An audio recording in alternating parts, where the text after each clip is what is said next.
political commentator Claire Pearce from London. Thank you so much for joining us on the program.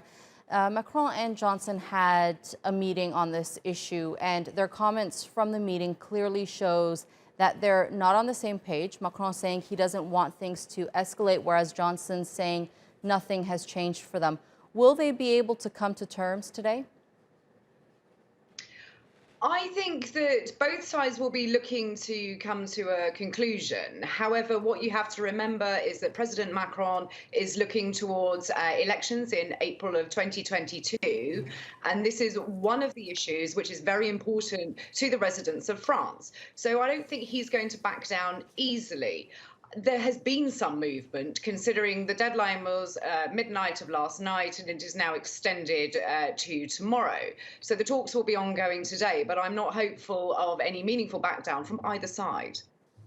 Right, and UK's Foreign Secretary warned that they could take legal action against Paris. Do you think this dispute would lead to that, and what would the outcome be if indeed they go through with legal action?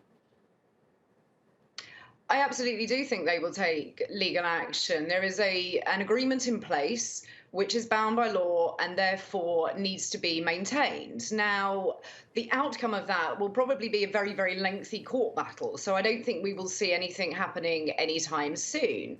But you cannot go against the agreement that has been made. And France does know that. So I'm not sure that it particularly wants to be dragged through the courts and have everything put on hold, especially at this time of year, when both nations want to get food and produce and goods flowing between the countries. So I think they will come to an agreement without the legal action being taken, but it is there to remind the French that they signed the agreement and the trade agreement stays. Right, and fishing rights have somewhat become the face of Brexit, and this was bound to happen and most probably will happen again in the future. What's at stake for the fishermen here who are left in between this political row? This is the more important part of the story, is that the fishermen on both sides of the channel are suffering.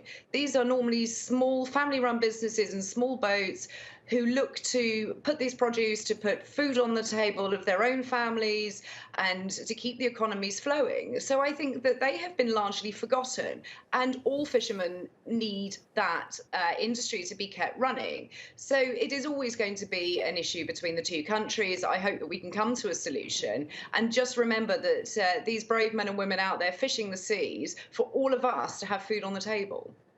All right, Claire Pearce, thank you so much for joining us and sharing that input.